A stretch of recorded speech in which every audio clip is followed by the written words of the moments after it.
오늘 저는 여러분과 함께 세상을 감동시키는 삶을 살라라고 하는 제목으로 말씀을 나눕니다. 지난주에 동수원 중앙교회에서 우리 동수원 형제 컨퍼런스가 있었습니다. 우리 동수원 형제 컨퍼런스에 대한 얘기를 여러분과 함께 나누면서 오늘 이 말씀을 여러분께 전하게 될 텐데요. 우리 하나님의 말씀 잠언 11장 말씀입니다. 이 시간 함께 말씀을 펼치고 우리 잠언 11장 우리 24절에서 25절 말씀 구약성경 920페이지가 되겠습니다. 잠언 11장 24절 25절 말씀 우리 함께 같이 말씀을 읽도록 하겠습니다. 읽습니다. 시작. 흩어 구제하여도 더욱 부하게 되는 일이 있나니 과도히 아껴도 가난하게 될 뿐이니라. 구제를 좋아하는 자는 풍족하여질 것이요 남을 윤택하게 하는 자는 윤택하여지리라. 아멘. 먼저 우리 동수원 형제 컨퍼런스의 영상, 마무리 영상을 우리 함께 같이 보고, 그리고 이번에 같이 가셔서 섬겼던 우리 변정혜 장로님 나오셔서 또 하나님의 은혜를 또 간증하게 되겠습니다. 함께 같이 먼저 영상 보도록 하겠습니다. 세상을 감동시키는 교회, 우리가 교회가 되자. 야!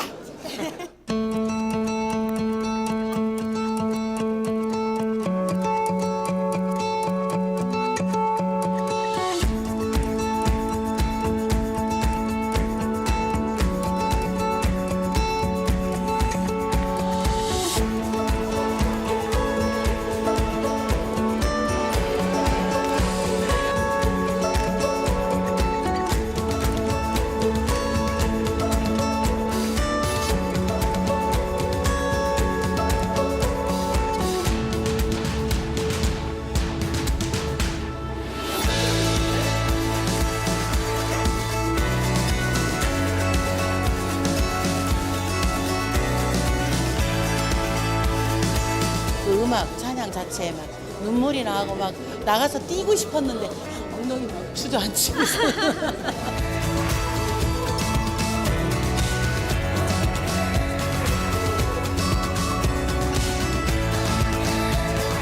늘 환하게 웃어주시고 먼저 인사해 주시는 것이 굉장히 따뜻하게 느껴지고요. 보이지 않는 곳에서 너무 많이 수고하고 계시는데요. 너무 배불리 잘 먹고 있고요. 다른 이 지구는 앞에 우리가 정직하게 격할 수만 있다면 우리 교회 교인들은요, 암이 걸려도 목사님이 크게 기대하지 않아요.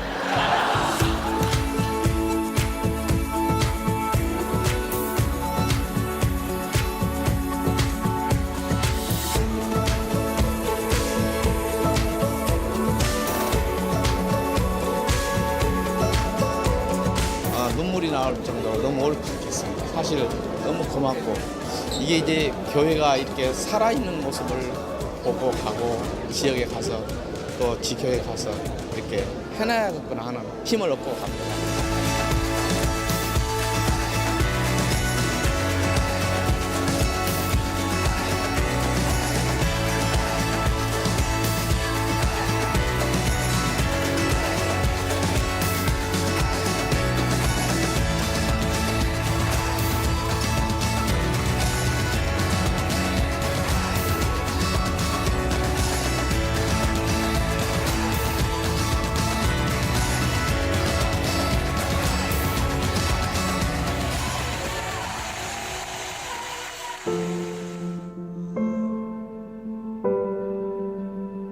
건강하고 행복한 교회, 하나님 사랑, 서로 사랑, 이웃 사랑이란 이 사랑 외에 무엇이 이 교회에 필요할까? 우리 한번 같이 꿈을 꿔보면 어떨까요? 눈물이 없는, 고통이 없는 목회가 어디 있겠습니까? 고난을 고난으로 여기지 않고 이 모든 것을 합력하여 반드시 선을 이루어 주실 하나님 바라보면서 어떠한 형편과 어떠한 상황이든 우리 포기하지 말고 우리 끝까지 이 사명을 향해 이 선교적 삶을 우리 포기하지 않고 가기를 원합니다.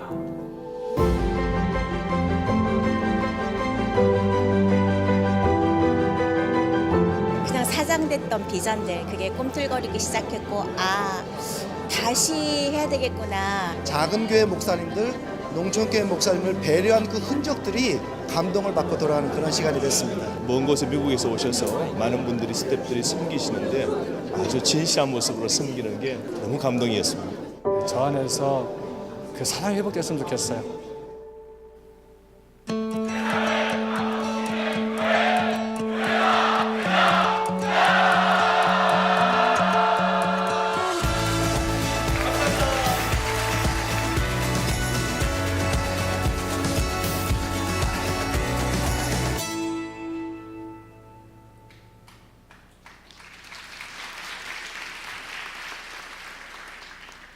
네, 저는 제2교구 에베렛 이순 순장으로 섬기고 있는 변종의 장로입니다. 지난 5월 22, 23, 24, 3일간에 걸쳐서 진행되었던 한국의 동수원 형제 컨퍼런스를 은혜 가운데 섬기고 돌아왔습니다. 저는 형제 컨퍼런스란 말만 들으면 생각이 지금으로부터 17년 전 시카고 일로 크릭 처치에 참석해서 받았던 그 충격적인 감동이 되살아나서 지금도 이렇게 가슴이 마구 뜁니다.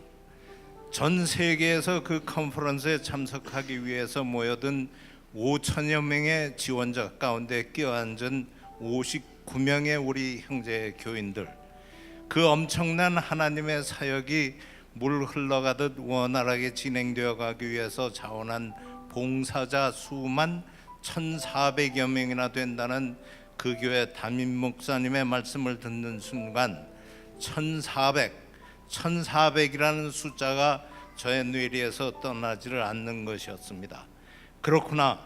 주차장에서 열심히 주차 안내를 하던 그 안내원들도 1,400명 중에 하나였고, 주방에서 5,000명의 점심 식사 준비를 하는 그 봉사자들도 1,400명 중에 하나였고, 엄청난 규모의 교회 건물 모퉁이마다에 서서 웃으면서 안내지를 나누어 주던 그들, 5,000명이 쏟아놓는 엄청난 분량의 쓰레기를 수시로 치우고, 그때마다 휠체어를 손으로 밀고 움직여 다니면서 새 비닐 주머니로 갈아 끼우는 일만을 도맡아 하던 그 두 다리가 잘린 그 장애인도 1,400명 중에 하나였었구나 하는 생각이 드는 순간에 깨달은 것은, 아하, 교회라는 것이 바로 이런 것이로구나 하는 것이었습니다. 주인 되신 하나님을 총지휘자로 삼고 목회자와 평신도가 삼위일체가 되어서 각각 업무를 나누어 팀 사역을 하는 곳, 그것이 바로 교회였구나 하는 것이었습니다.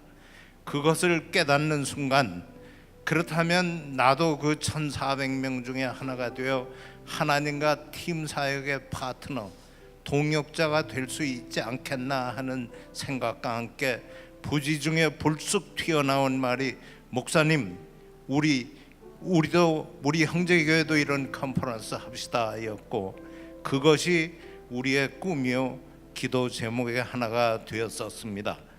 그러나 지금 생각해 보니 우리도 그런 컨퍼런스를 하게 해달라는 기도를 받으신 하나님 입장에서 보면 참으로 어처구니가 없으셨을 듯 싶습니다. 왜냐하면요, 15년 전에도 250명, 10년 전에도 250명, 5년 전에도 250명, 그리고 지금도 250명인 교회에서 누구에게 무엇을 보여주려고 처치 컨퍼런스를 하자는 것이냐 그러셨을 것 같아서요. 그러나 그럼에도 불구하고 철없는 어린아이 보채대듯이 끊임없이 보채니까 하나님께서는 아마 엄청 바쁘셨으리라고 짐작이 됩니다.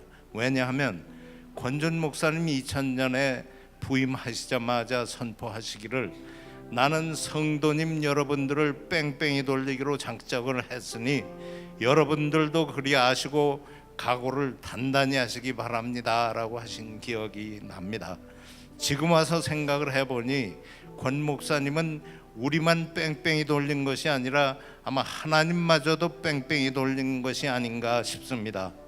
그리하여 하나님의 한량없으신 은혜로 2007년에 드디어 우리의 꿈, 제1회 형제 컨퍼런스를 열 수 있게끔 형제교회를 리마들 하시기에 하나님께서 얼마나 바쁘셨겠습니까?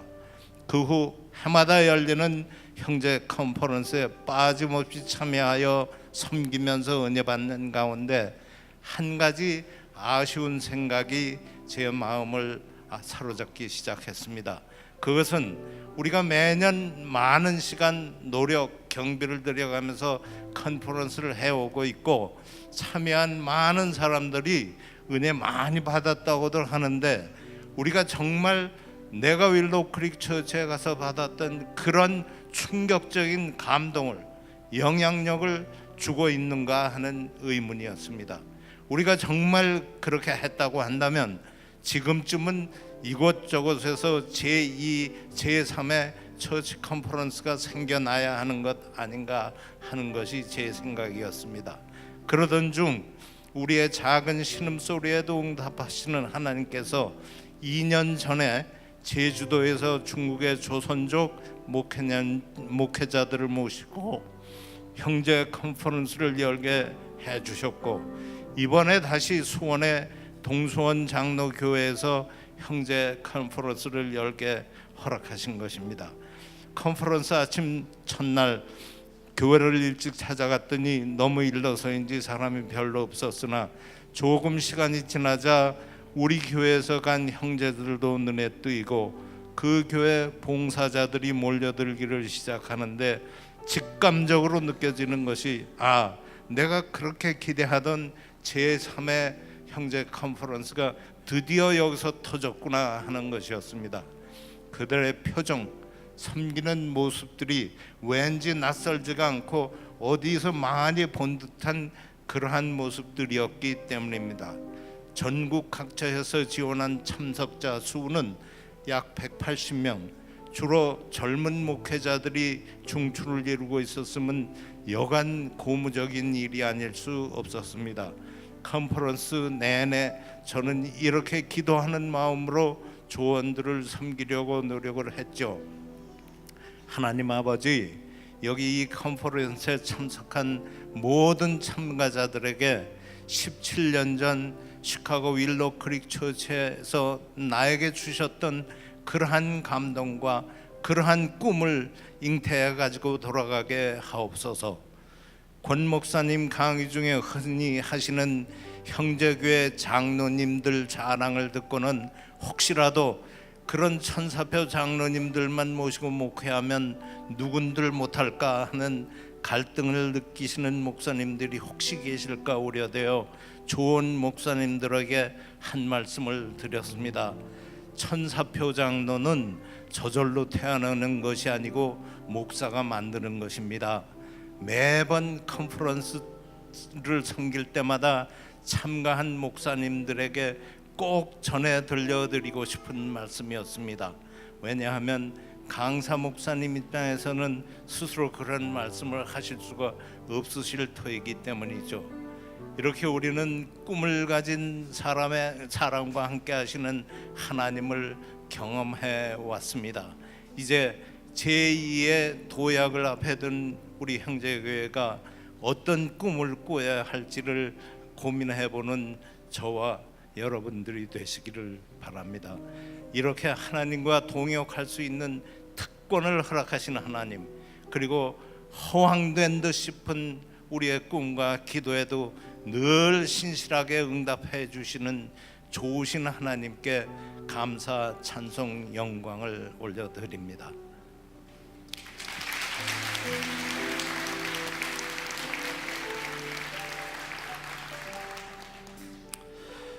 지난 3주 동안의 일정 중에 첫째 주는 일본 동경 시부야교회에서 어메이징 터치 사역으로, 그리고 둘째 주는 한국 수원 동수원 장로교회에서 교회 컨퍼런스로, 그리고 셋째 주는 중국 북경 한인교회에서 유학생들을 위한 코스타 집회로 세 나라를 다녀온 셈입니다.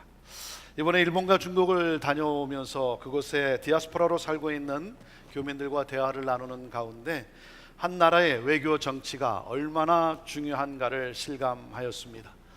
외교 정치는 자국의 이익만이 아니라 해외에 살고 있는 교민들의 삶에 또한 직결되어 있다라고 하는 사실입니다. 교민들의 삶뿐만 아니라 교민 교회와 또 선교사들의 사역에도 큰 영향을 끼친다라고 하는 사실입니다. 우리나라가 일본과 굉장히 껄끄러운 그러한 관계에 아직도 놓여져 있습니다. 계속되는 이 껄끄러운 관계 속에 우리 교민들이 운영하고 있는 한국 식당이라든지 사업체가 어려움을 겪고 있습니다. 일본 사람들이 방문하는 것을 꺼려하고 그러므로 인해서 매출이 심각하게 떨어졌다라고 하는 소식입니다. 그런가 하면 교회 목사님이 한국 사람이라는 이유로 일본 분들이 방문하는 것을 꺼려하기도 하고 아예 교회를 떠나는 사례도 있다고 합니다. 그런가 하면 중국과는 여러분이 잘 아는 대로 사드로 인해서 이 반한 감정 여파로 교민들의 삶이 너무나 심각한 상태에 놓여져 있습니다. 우리가 뉴스를 통해서 생각하는 것 이상으로 정말 어려운 그런 상황에 있습니다. 사드 설치를 위해 부지를 제공하게 되었던 롯데 회사는 이 중국 정부로 말미암아 롯데마트 대부분이 문을 열지 못하고 있는 그러한 상태입니다. 벌써 지금까지 수천억의 그러한 재정 손실이 있었고 매월 임대료를 계속 내가면서 언제 오픈할 수 있는지 중국 정부의 선처만을 바라보고 있는 그러한 상태입니다. 그리고 그 불똥이 또 현대자동차로 튀어서 불매 운동으로 인해서 중국에 있는 현대자동차 공장 가동이 중단된 상태라고 합니다. 여러분, 그러니 한번 생각해 보십시오. 협력 업체들은 어떠하겠습니까? 수많은 협력 업체들이 문을 닫게 되고 그리고 철수하게 되고 상황이 이만저만 어려운 것이 아닙니다. 중국의 한국 상품이 통관되는 것을 또 불허하고 있고 어느 정도인가 하면 큐티 교재인 생명의 삶도 통관이 되지 않아서 받아보지 못하고 있다고 합니다. 그렇게 북적거리던 한국 식당들은 한산하고 문을 닫는 곳이 있고 계속해서 이렇게 가면 얼마 되지 않아 50% 정도가 아예 문을 닫게 된다고 합니다. 여러분, 그러니 교회는, 교민교회는 또 어떠하겠습니까? 기업들이 철수하고 협력업체들이 도산하고 중국을 떠나는 교민들로 인해서 문을 닫는 교회가 생기고 있고 이러한 일로 또 선교사님들의 사역도 많이 위축이 되어가고 있는 너무나 안타까운 그러한 상황 속에 있습니다. 여러분, 이러한 문제들을 하루속히 잘 해결할 수 있도록 우리 나라를 위해 더 열심히 기도해야 합니다. 더 열심히 기도해야 돼요. 우리나라의 외교 정치를 위해서 우리가 더 열심히 기도해야 합니다. 이번에 두 나라를 방문하며 이곳 미국에서 뿌리를 내리고 있는 우리들이 해야 할 일이 무엇일까 생각해 보았습니다.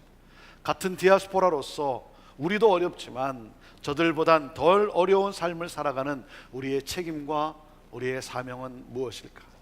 이번에 특별히 디아스포라 교회들을 섬기면서 그들을 위해 우리 교회들이 무엇을 해야 하는가 많은 생각을 하게 되었습니다.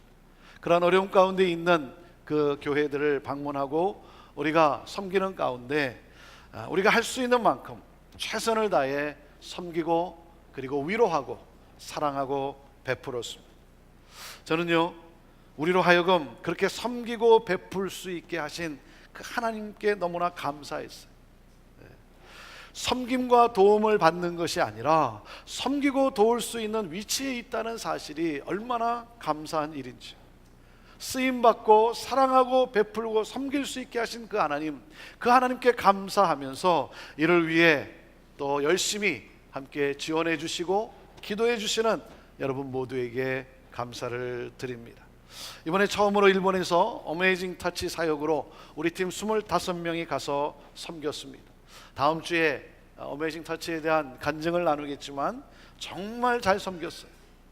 도착하자마자 여러분 시차의 어려움, 그런가 하면 숙박의 불편함 속에서도 정말 어메이징한 그런 감동을 주었어요. 특별히 일본 동경 이 시부야의 이 그 숙소들은 정말 작더라고요. 정말 작아요. 캡슐 같은 그러한 잠자리, 그런 호텔의 잠자리에서 얼마나 불편하겠습니까? 많은 우리 25명이 정말 열심히 기쁨으로 섬겼습니다.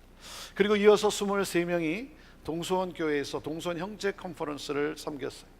여러분이 영상과 그리고 우리 변장로님의 간증을 통해 보고 들었듯이 한국 교회를 섬긴 너무나 큰 감동이었습니다. 제가 지난번에 말씀드린 대로 왜 우리가 한국에까지 가서 교회 컨퍼런스로 섬겨야 하는가? 한국의 대형 교회도 많고 그리고 수많은 컨퍼런스와 세미나도 많은데 굳이 이 시애틀의 한 이민교회가 하고 있는 이 컨퍼런스를 한국에서 할 필요가 있겠는가?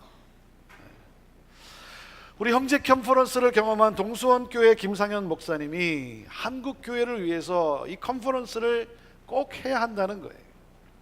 형제 교회가 미주에서 수많은 교회들을 섬기듯이 동수원 교회가 한국 교회를 섬기고 싶다는 거예요.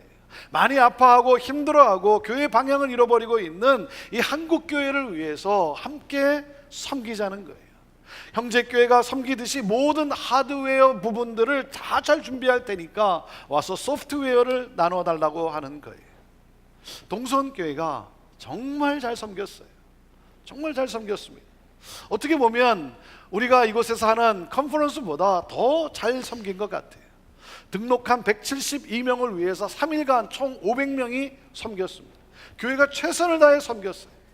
오시는 분들에게 숙박을 제공하고 그리고 재정적 도움이 필요한 분들에게는 재정적 도움까지 베풀고 특별히 열악한 환경에서 목회하시는 분들을 하나님의 사랑으로 잘 섬겼습니다.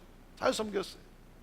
한 젊은 목사님은 작은 섬에서 목회를 하시는데 그 섬에서 육지로 나오려면 2시간 배를 타고 나와야 한다고 합니다. 그러한 작은 섬에서 목포로 육지로 나오려면 2시간이나 배를 타고 나와야 되는 그런 작은 섬에서 이 젊은 목사가 거기서 목회를 하고 있는 거예요. 동수원교회 한 성도님이 그 목사님 부부에게 전화를 걸어서 초청을 했어요. 그 목사님이 어떻게 대답을 했냐면 너무나 감사하지만 또 가고 싶지만 나갈 형편이 되지를 못합니다. 그랬더니 또 이분이 그건 걱정하지 말라고, 재정에 대해서는 걱정하지 마시고 꼭 오시라고, 사모님하고 같이 꼭 오시라고. 그 목사님이 다시 대답을 합니다. 함께 나오시지만 어린 2아이가 있기 때문에 어린 2아이를 어디다 맡기고 갈 수가 없는 그러한 형편입니다 했더니 이 성도님이 말이죠, 그 말을 듣고는 너무 잘 되었다고, 이건 하나님의 뜻이라고. 왜냐하면 이분이 말이죠 어린이집을 운영하시는 분이에요. 그 말을 듣고 이건 하나님의 뜻이라고, 오시라고. 그 아이들을 3일간 어린이집에서 잘 돌봐줄 테니까 오시라. 여러분, 작은 섬에서 목회하시는 이 젊은 부부, 이 목회자, 이 젊은 목사님 부부가 여러분 받은 그 위로와 격려, 그 사랑, 여러분 상상이 가십니다. 컨퍼런스를 통해서 예수 그리스도의 위로와 사랑과 격려를 받으면서 회복되는 분들의 모습을 보면서 제가 은혜를 더 많이 받았어요. 섬기는 우리들이 많은 은혜를 받았어요. 참석하신 분들이 저에게 와서 감사하다고 인사를 하는데 여러 목회자들이 이렇게 말씀하는 거예요. 목사님, 목회가 너무 힘들어서 포기하려고 했는데, 목회가 너무나 힘들어서 포기하려고 했는데 포기하지 않겠습니다. 하나님이 나에게 주신 이 사명이 열매로 맺어질 때까지 포기하지 않고 다시 시작하려 합니다. 다시 시작하겠습니다. 어떤 분은 이렇게 말씀하는 거예요. 목사님, 이 형제 컨퍼런스를 1년에 한 번 할 것이 아니라 매년 여러 지방 도시를 다니면서 계속해야 합니다. 그러는 거예요. 이 형제 컨퍼런스는 꼭 해야 합니다. 교회를 섬기는 리더가 회복되고 다시 하나님의 꿈을 가지고 교회를 교회되게 하는 교회가 되겠습니다라고 고백하면서 가는데 얼마나 감사한지. 그리고 무엇보다도 감사한 것은 동수원교회의 섬김입니다. 우리 형제교회 컨퍼런스를 참석하고 그들이 꿈을 꾸기 시작을 했어요. 그것이 꿈이 되어서 한국교회를 섬기는 교회가 되었어요. 동수원교회는 대형교회도 아니에요. 재정적으로 넉넉한 교회도 아니에요. 장로님 17분이 모두가 다 나와서 섬기면서 뭐라고 고백하냐면, 한 번도 해본 적이 없는 우리 교회가 그렇게 큰 교회가 아니기 때문에 이렇게 섬길 수 있을 거라고는 생각조차 못했는데 교회를 섬기는 교회가 되고 꿈을 나누는 교회가 돼서 너무나 감사하다는 거예요. 너무나 감사하다. 온 성도들이 섬김의 기쁨을 누렸어요. 동수원 교회가 교회를 섬기는 교회가 되었어요. 여러분, 동수원 교회가 이렇게 세워지는데 우리 형제 교회가 쓰임을 받았다라고 하는 사실이에요. 우리 형제 교회가 쓰임을 받았어요. 앞으로 동수원 교회를 통해서 하나님이 하실 놀라운 일들이 기대가 되면서 주님께서 한 교회 한 교회를 세워가는 일에 우리가 쓰임 받고 있다라고 하는 사실에 감사하면서 우리의 내일이 기대가 되는 거예요. 하나님이 우리를 더 어떻게 쓰실지 우리의 내일이 기대가 되는 거예요. 우리 하나님께 우리 감사의 박수를 올려드립시다.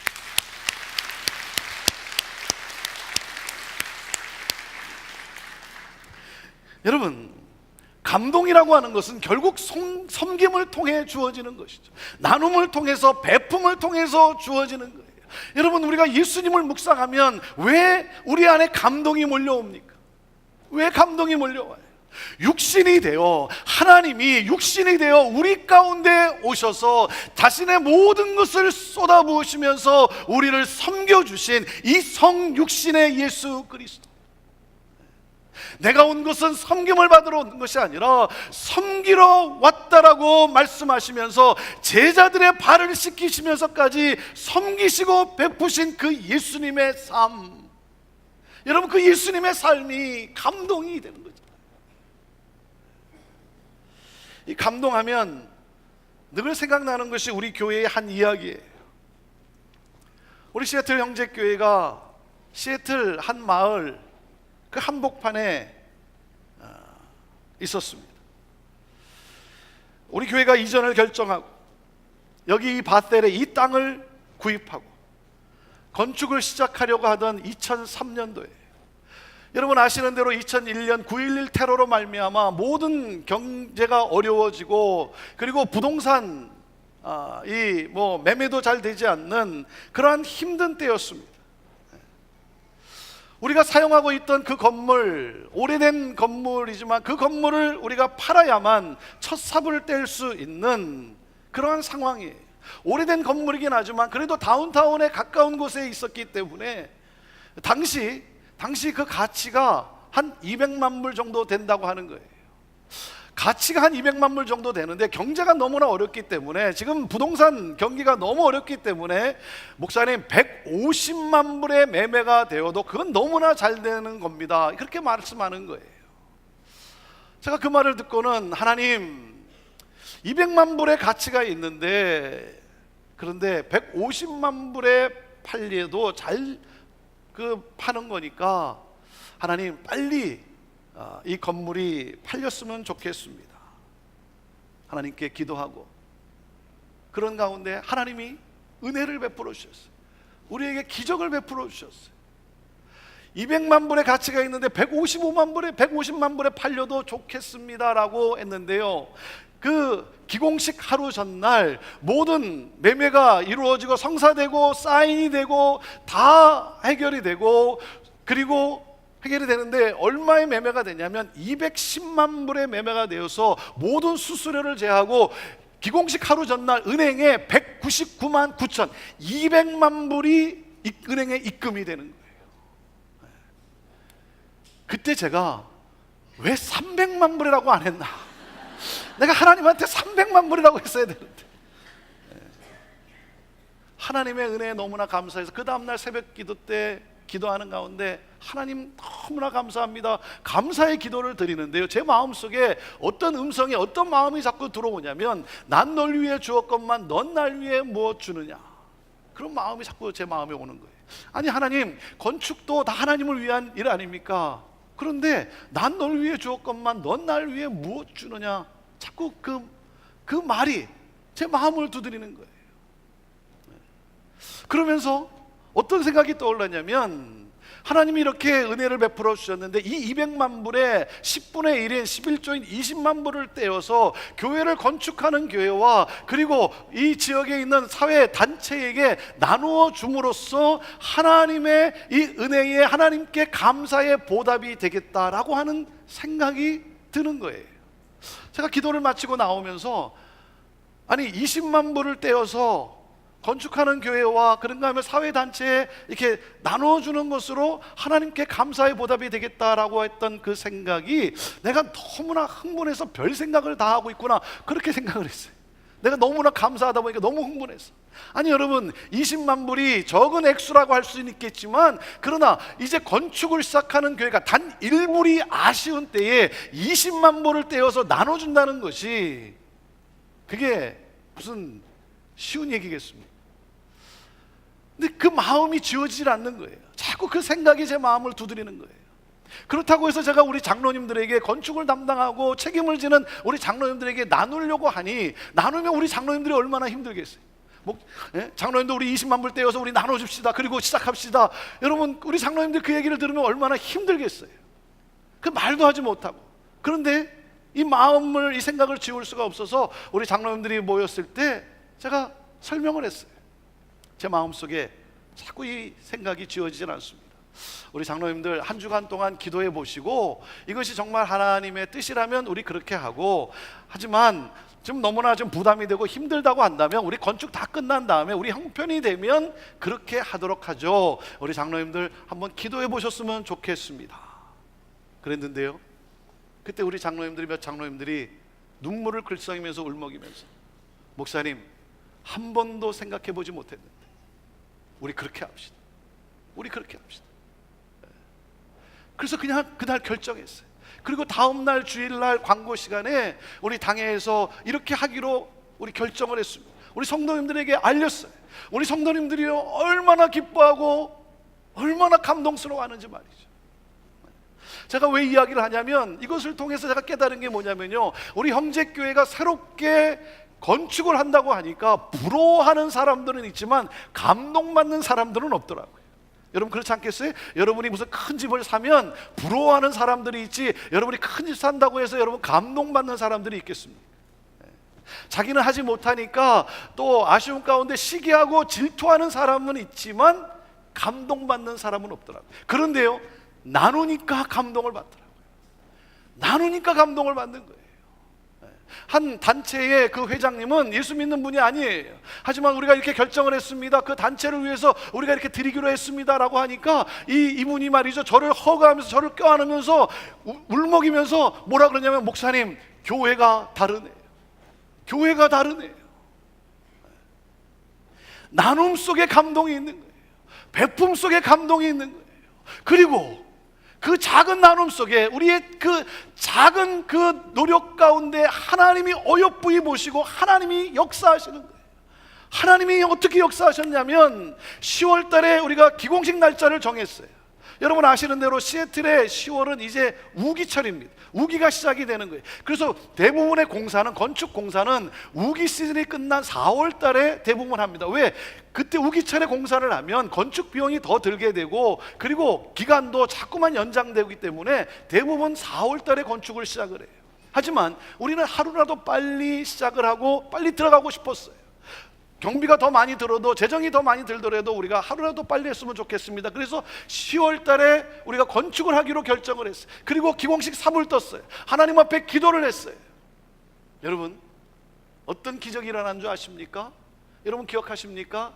2003년 10월 달에 건축을 시작했는데요, 2004년 4월 달에 뉴스페이퍼의 헤드라인에 뭐가 나온 줄 아십니까? 시애틀 53년 만에 대가뭄. 시애틀 53년 만에 대가뭄이었어요. 비로 인해서 공사가 중단된 날이 없었어요. 그래서 이 건물을 13개월 만에 마감하고 끝내고 공사를 마치고 입당하게 된 거예요.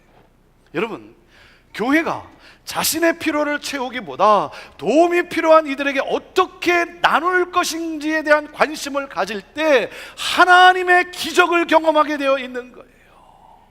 그러한 교회에 하나님의 역사하시는 거예요. 하나님이 능력을 보여주시는 거예요. 여러분 하나님이 우리를 축복하시는 이유가 뭐겠습니까? 베풀라고 하시는 거죠. 베풀라고 주신 것이죠. 여러분 교회가 커져간다는 말은 뭐예요? 나눔이 더 커져야 한다는 말 아니겠습니까?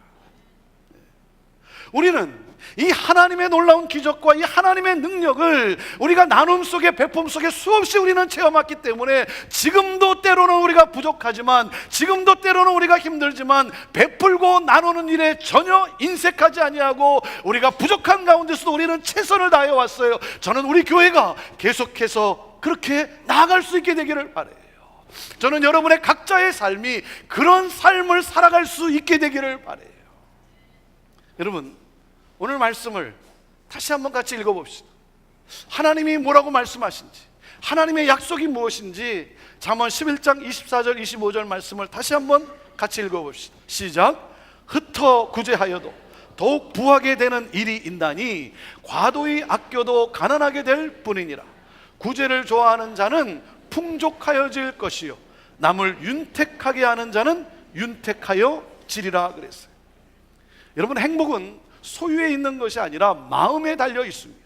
마음이 바뀌어야 행복해지는 거예요. 마음이 중요한 거예요.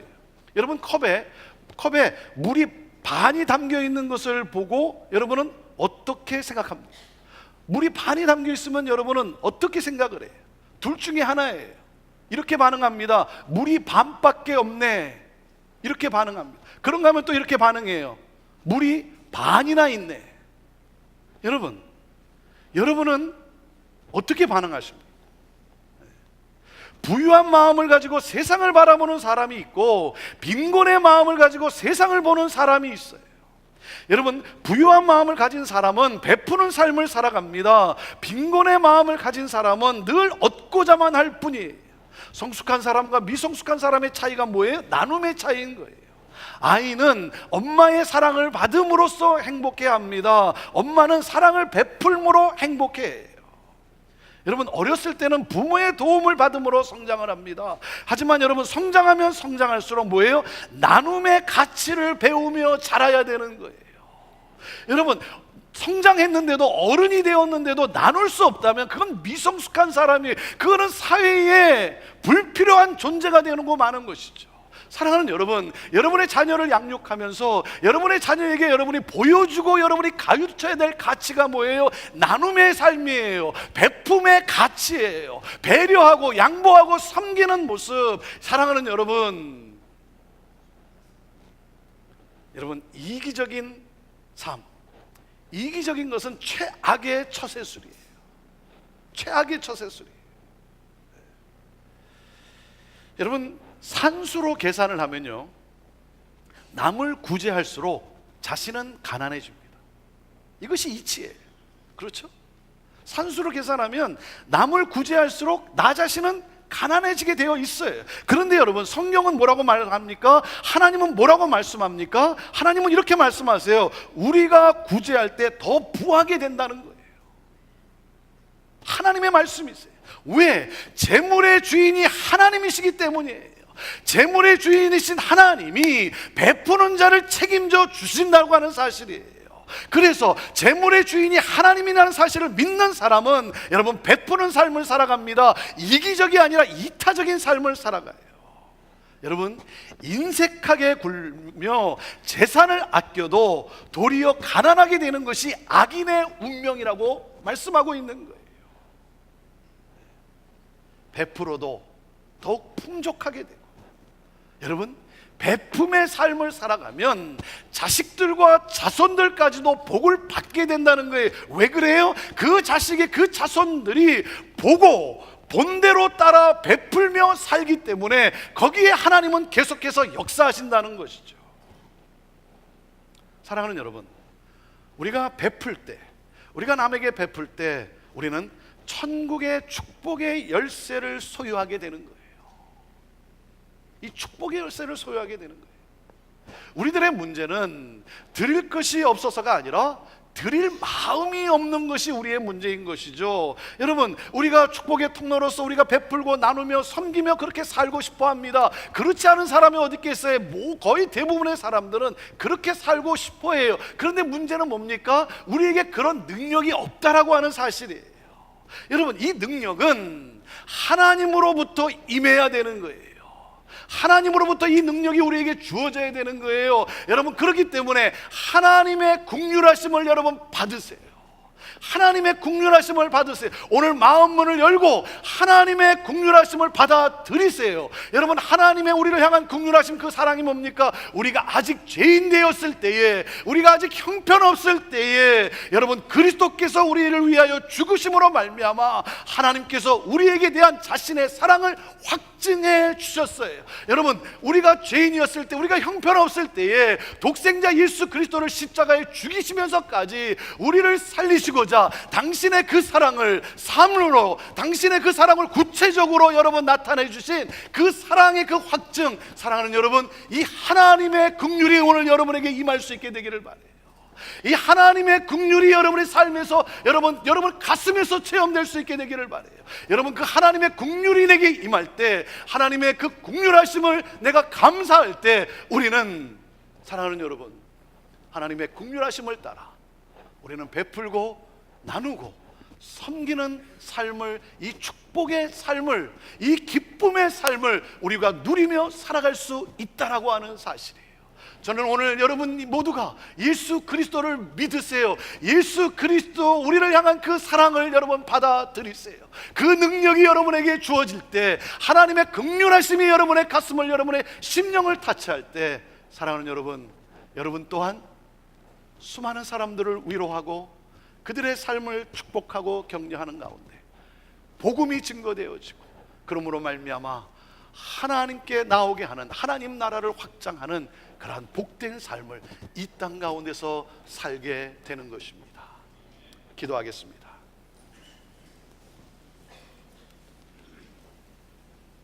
하나님, 우리가 아직 죄인이었을 때에 사망의 고통 속에서 살아갈 수밖에 없는 우리들을 긍휼히 여기시고 우리들을 사랑하시되 독생자를 십자가에 죽이시면서까지 우리를 긍휼히 여기신 그 하나님의 놀라운 사랑, 하나님, 오늘 그 사랑 앞에 반응하는 우리가 되기를 원합니다. 이 엄청난 사랑, 이 하나님의 엄청난 이 긍휼하심, 나를 이토록 긍휼히 여기시고 사랑을 베푸신 그 하나님, 그 하나님께 감사하는 가운데, 하나님, 우리 안에 계신 예수 그리스도가 우리를 통해 나타나 보이는, 우리를 통해 증거되어지는, 그러므로 말미암아 수많은 영혼들이 주께로 돌아오는 이 놀라운 이 축복의 삶, 하나님, 그 삶을 살아가는 그러한 우리 모두가 되기를 원합니다. 하나님, 우리가 무엇이간데 우리 형제교회를 오늘 여기까지 인도하시며 오늘 여기까지 기대하시며 축복하시는 하나님, 앞으로도 계속해서 우리 형제교회가 하나님 이 땅 가운데 세상을 축복하며 세상을 섬기며 주님이 그토록 원하시는 교회를 세워가는 일에 하나님 쓰임받는 교회로, 하나님 이 땅 가운데 하나님의 역사를 증거하는, 나타내 보이는 교회로 하나님 나아가게 하여 주옵소서. 하나님, 우리를 그렇게 사용하여 주시옵소서. 주님 감사합니다. 주님 찬양합니다. 하나님 영광 받아 주시옵소서.